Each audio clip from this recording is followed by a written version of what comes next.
Hello everyone, and welcome to another debt payoff tracker video.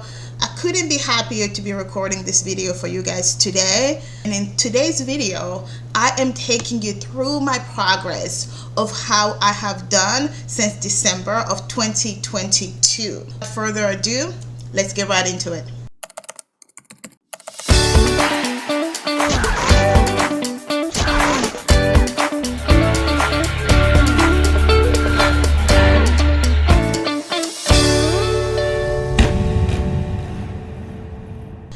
Have we come a long way?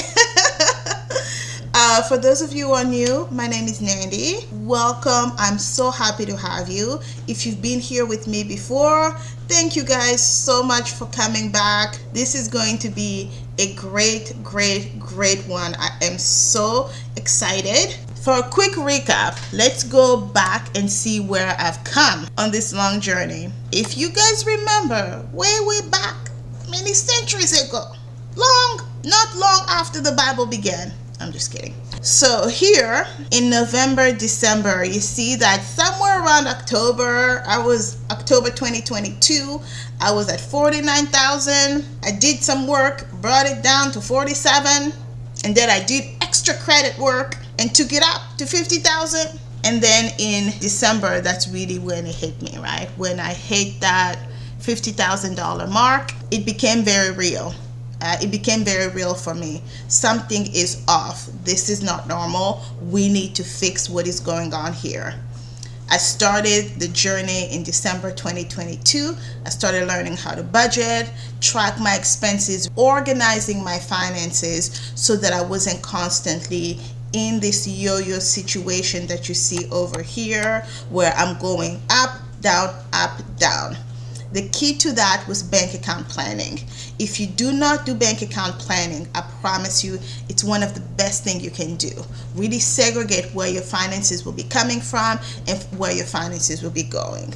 But that is not the purpose of this video. Let's go ahead and delve in and see where I'm at today. This is us here in September 2023.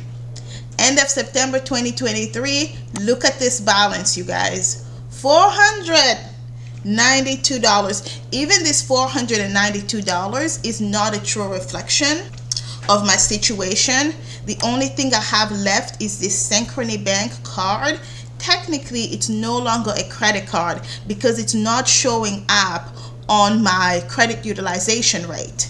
Only thing that are important here are these two cards here, my Capital One and my American Express. With me learning everything that I've been learning in the past 9 months, the most important lesson has been, how do I stop letting credit cards use me, but start learning how to leverage credit cards for my benefit? And that has been, for me, instrumental to my success. So right now, I am still using my credit cards actively every month, but the difference now from before is that I'm paying it off at the end of every month. So whatever you're seeing here is just the balance that's left over before I pay it off. I also have a credit card series that I will be releasing very soon that's translating and downloading all of my knowledge into a series of videos to help you guys better understand how credit cards work and to leverage them for your benefit. Credit cards are the devil, but you know what? You can learn how to outplay the devil. So right here, if you look, almost all of my balances are at zero. In the past, I will break down my balance one by one and tell you my credit utilization rate and how much I paid in interest. We're not there anymore. I couldn't be happier. Right now, here's what we got. One of my Capital One cards, I have a $46 balance. My American Express, I have a $128. My Synchrony Bank, I have $318, which is a credit utilization rate of about 11%. But it's technically not counting as that. This card is still charging me interest of $35 a month. I will actually be paying it off by the end of this week. That's a total balance of $492 or a credit utilization rate of 0.60%. So I couldn't be happier. I couldn't be prouder of this scenario.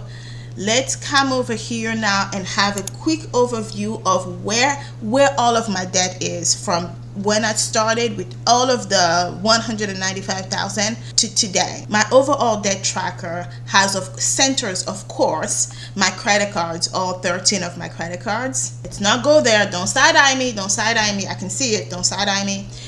All 13 of my credit cards. For those of you who may be new and don't really know the journey, I have, in the past 3 years, I've invested in real estate. I have purchased my own personal residence 2 years ago that I renovated and furnished. I converted a duplex into a triplex, renovated, furnished it. It is cash flowing beautifully today. It's appreciating in value, but the cost was this real estate debt that I incurred. So my debt did not come from me spending a whole lot of money on frivolous things. It came from trying to monetize a property. I would leave the video on how I break down that expense over here so you guys can see, or over there somewhere, so you guys can see where the debt came from. It's a great video. With my credit cards out of the way, I then go into just loans that I have. And my loans are my student loans, my tax loan, and also my auto loan. Tax planning is really important, and I learned the hard way in 2021. But no regrets. We are moving forward and getting our money right. My debt, I showed you guys earlier how I started with $50,000, and today I'm technically at $174,000. My overall credit limit that I have is $80,000, but I only use in any given month, depending on how much I'm spending for work and personal. Primarily work, my balance is somewhere between $3,000 to $4,000, but I pay it off at the end of every month. In my loans, these are the things that as soon as I am, not as soon, now that I'm done with the credit card payments, I'm going to take a step back and actually try to build my emergency savings a little bit. As soon as I've completely built up that emergency savings, not completely, but I've started making some ways into the emergency savings, I'm going to tackle these loans in the same way that I did my credit card, right? With the same fever that I did my credit card debt. So with my loans, first and foremost, Sally Mayo, now Muella, I have my student loan debt here. APR is around 5.75%. My original balance was $22,435, and then another one for $62,920. Both of them are still exactly where they're at. I'm actually going to be trying to pay off this loan first, get it out of the way, and then tackle the other one. Do me a favor. Do not look at how much they are charging you on a monthly basis. Whew. It will give you a heart attack, honey. It will give you a heart attack. Don't do it. So the next debt is my IRS debt. My IRS debt is it started at around 13, almost 16,000, 17,000 combined, actually 18,000 combined. Now I am at around 15,000 combined. So the IRS, I have two. One is 13,890. This is a federal debt. The other one was 3,890, and that was the state level debt. And between both of them, I'm slowly paying those off, and I will be charging to pay these off too. So next year my focus will be these three debts. And then last but not least is the Lowe's debt. Remember how earlier I was talking about this is no longer a credit card now, this is an actual debt. I will be taking care of that very soon. And then my last one is my car. My car is technically offset by my company, so I'm not really counting it here as like a major debt. I needed the car for work. I had somebody leave a nasty comment on one of my videos. Get rid of the car. You cannot afford the car. I'm like, have you seen my income? But anyhow, the problem with the car is that things have changed. If you are buying a car in 2023 or late 2022, you're not getting it for $20,000 like you used to get back in the days. This is a basic Toyota that I ended up getting for almost $40,000 because the landscape on cars had just changed. And I had no choice through my job that does give me a car stipend, but to get a car. So sometimes when you're making a comment, just know that there is nuance to why people make the decisions that they make. Watch a couple of videos before you say something nasty. But you know what? That's the world of the internet. That's the game we play. So my car started out at the original balance was $37,158. I did put down, I think, about $3,000 or $4,000 into this. Today I'm at $31,820. I'm really happy to see this number. I'm hoping by next year to just keep paying it off as much as I can. I do pay extra into my car note. With all of that out of the way, let's take a look now at where I started and where I'm at now. I started at $195,620.07. Yes, that is a big number. Today I am at $136,829. I stopped caring over the cents. I mean, it is what it is. That is an overall reduction of $58,791.07. In 9 months, I've paid off about $58,000, almost $59,000 of overall debt.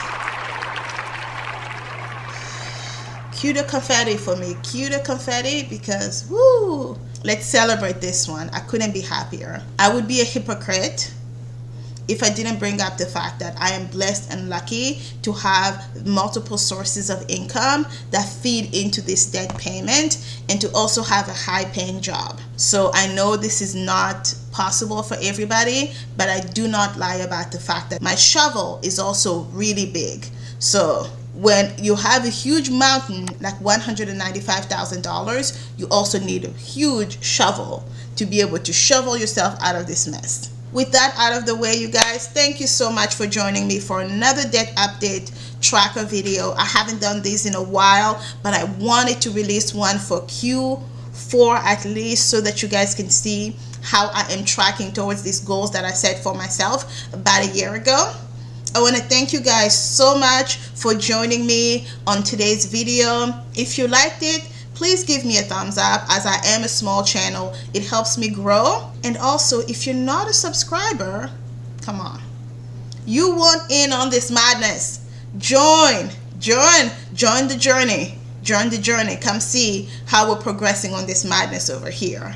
If I'm inspiring you to go on your own personal journey, please leave me a comment down below. Until then, I will see you in one of my many videos coming up on my own personal journey and on all of my learnings. Until then, my friends, I will see you on the next video.